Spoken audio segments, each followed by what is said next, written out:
महर्षि रमण से बातचीत। एक साधक ने पूछा है कि मैं ईश्वर का साक्षात्कार कैसे कर सकूंगा। महर्षि जी बताते हैं, ईश्वर अज्ञात सत्ता है, इसके अतिरिक्त वह बाह्य है, जबकि आत्मा सदैव तुम्हारे साथ है तथा वह तुम हो जो तुम्हारे आंतर में है। उसे छोड़कर जो बाह्य है उसकी तलाश क्यों करते हो। भक्त कहता है, फिर यह आत्मा क्या है। महर्षि जी कहते हैं, आत्मा से सब परिचित हैं किंतु स्पष्ट नहीं है। तुम्हारा अस्तित्व सदा ही है, अस्तित्व ही आत्मा है। अहम मैं हूँ ईश्वर का नाम है। ईश्वर की जितनी भी परिभाषाएं हैं उनमें बाइबल के इस कथन से श्रेष्ठ अन्य कोई नहीं है। I am that I am Bible के चैप्टर 3 में दिया गया है। मैं हूँ वही मैं हूँ। अन्य कथन भी हैं जैसे कि ब्रह्ममेव बहम, अहम ब्रह्मास्मि, सोहम, किंतु जे हुआ आई एम मैं हूँ से अधिक प्रत्यक्ष अन्य नाम नहीं है। पर ब्रह्म है जो है आत्मा है, वही ईश्वर है। आत्मा का ज्ञान परमात्मा का ज्ञान है। वास्तव में आत्मा के अतिरिक्त कोई ईश्वर नहीं है। भक्त पूछते हैं कि शुभ और अशुभ क्यों होता है। महर्षि, ये सापेक्ष शब्द हैं। शुभ अशुभ का दृष्टा होना आवश्यक है। यह दृष्टा ही अहंकार है।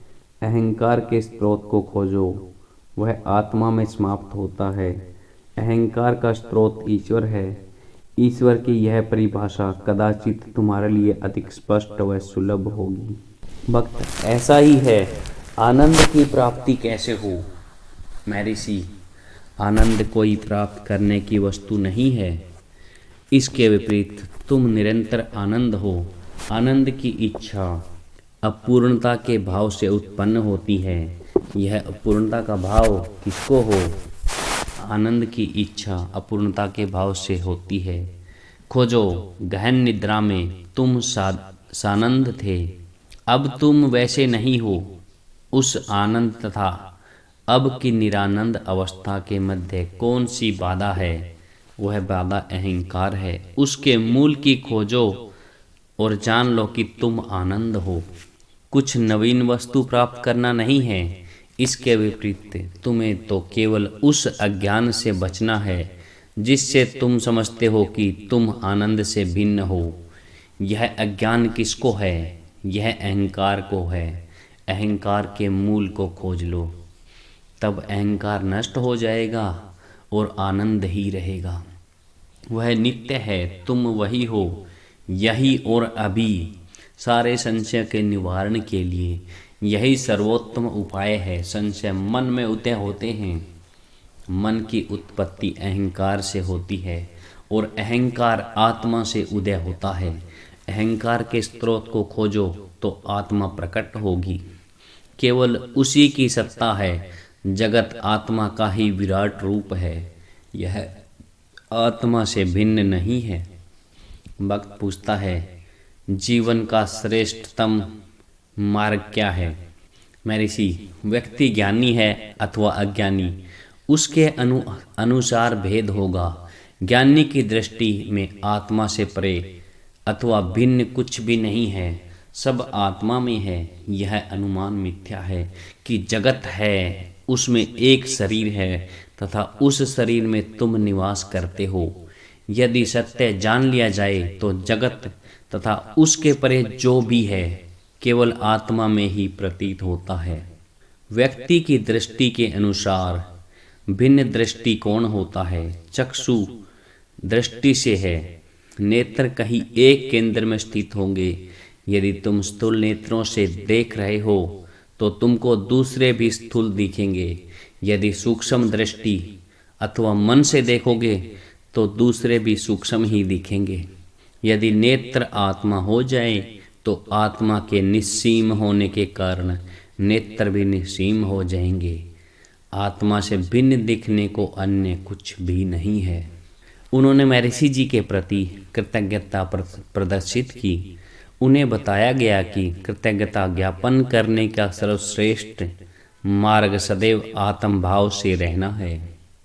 इसके बाद योगी ने पूछा कि जनता की आध्यात्मिक प्रगति कैसे हो सकती है, उनको क्या निर्देश दिए जाएं। महर्षि, सभी व्यक्तियों के स्वभाव तथा उनके मन की आध्यात्मिक परिपक्वता के अनुसार भिन्न होगा।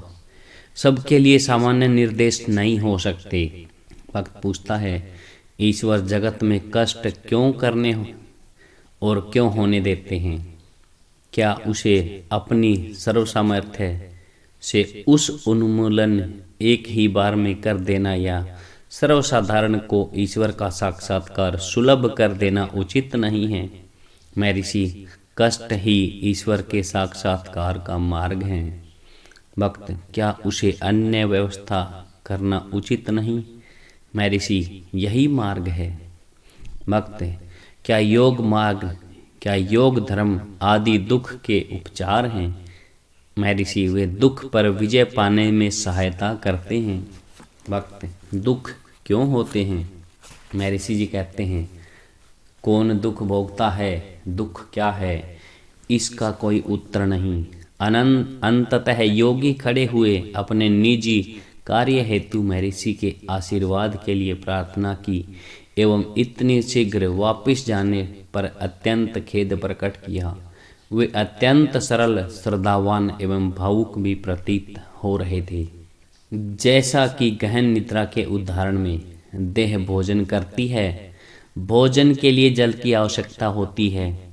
भोजन के पाचन हेतु जल को तेज की आवश्यकता होती है और वह सतत परश्याम देवात्यम अस्तीन में विलीन है। वह अस्तित्व में विलीन है। यदि हम सत्य संपन्न अस्तित्व में विलीन हैं तो हमें इसका अनुभव क्यों नहीं होता? महर्षि, जिस प्रकार विविध पुष्पों से एकत्रित मधु छत्ते में संचित होता है एवं प्रत्येक मधु बिंदु यह संकेत नहीं करता कि वह कहाँ से संचित किया गया, इसी प्रकार सत्य संपन्न गहन निद्रा, मृत्यु आदि अवस्थाओं में व्यक्ति अपने अस्तित्व को नहीं पहचानता।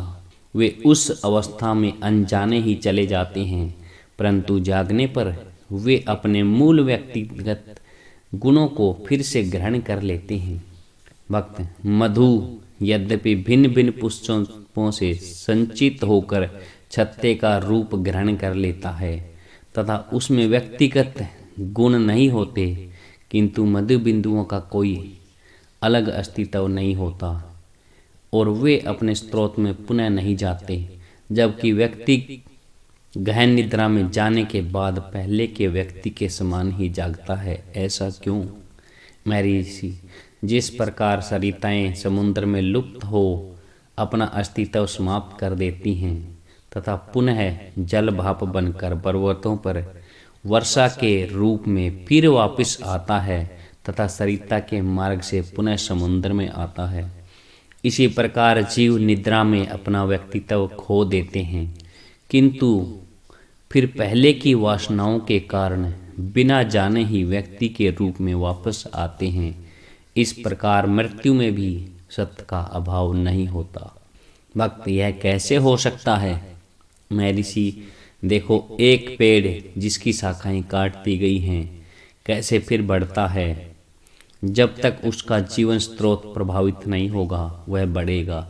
इसी प्रकार मृत्यु में संस्कार हृदय में अस्त होते हैं, उनका नाश नहीं होता। उपयुक्त अवसर आने पर वे फिर हृदय से उदय होंगे और इसी प्रकार जीव का पुनर्जन्म होता है।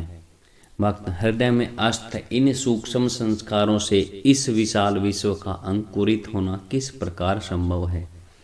महर्षि, जिस प्रकार एक विशाल वट वृक्ष एक छोटे से बीज से अंकुरित होता है, उसी प्रकार नाम रूप युक्त विशाल सृष्टि हृदय से अंकुरित होती है।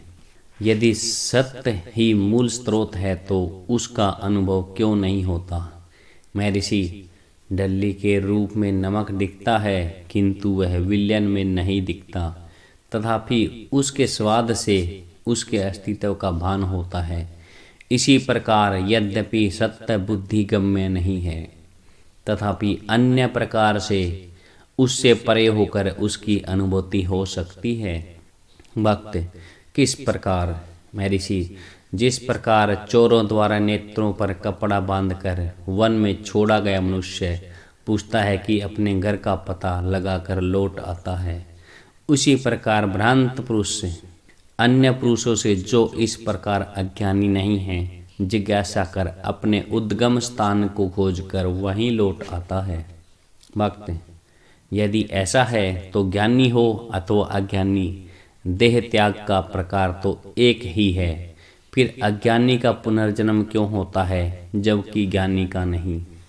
महर्षि, जिस प्रकार एक निर्दोष सत्याभिसंग व्यक्ति गर्म लोहे के स्पर्श से प्रभावित नहीं होता किंतु एक चोर उससे प्रभावित होता है, उसी प्रकार सद्ब्रह्म सत्याभिसंग अर्थात ज्ञानी सत्य में जानबूझकर प्रवेश करता है और विलीन हो जाता है, जबकि अज्ञानी बिना जाने वहाँ प्रवेश करता है और बिना जाने ही बाहर धकेल दिया जाता है।